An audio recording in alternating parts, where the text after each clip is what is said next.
Welcome back to my channel.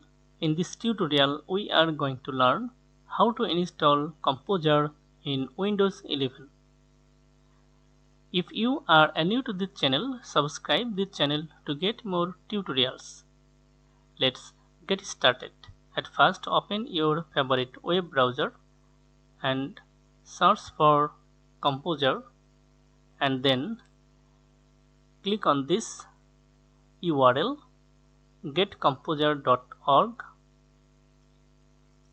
From here, click on this download button.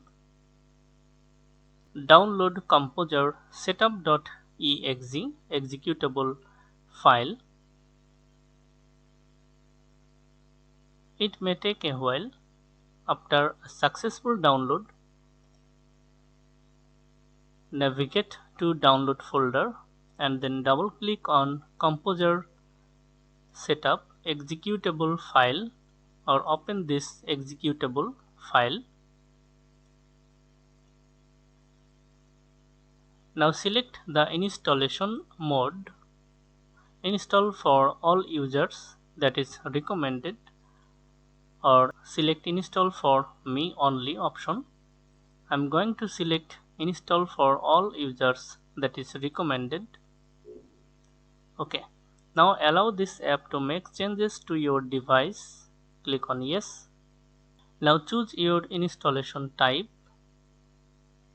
Setup will install Composer to a fixed location for all users. This includes a control panel uninstaller and is the recommended option. Click next to use it.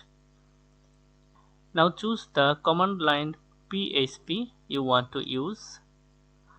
Before installing Composer, you must install PHP, or you can simply install XAMPP.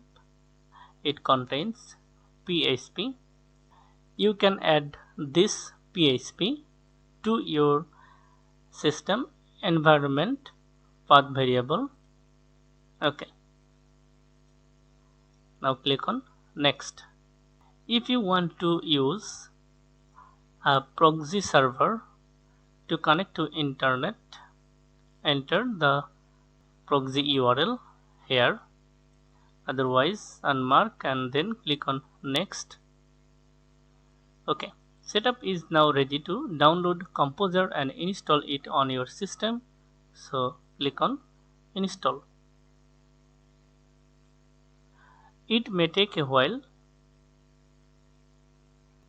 You must open a new command window to use Composer for the first time because your environment has changed and running programs may not be aware of this.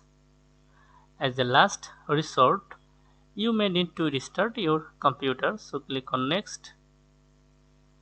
Now click on finish. That's it. Now open command prompt and verify the installation. Simply type Composer and hit enter. If you see this, that means Composer installed successfully on your computer. If you like this video, like, comment and share. Thank you so much for watching this video.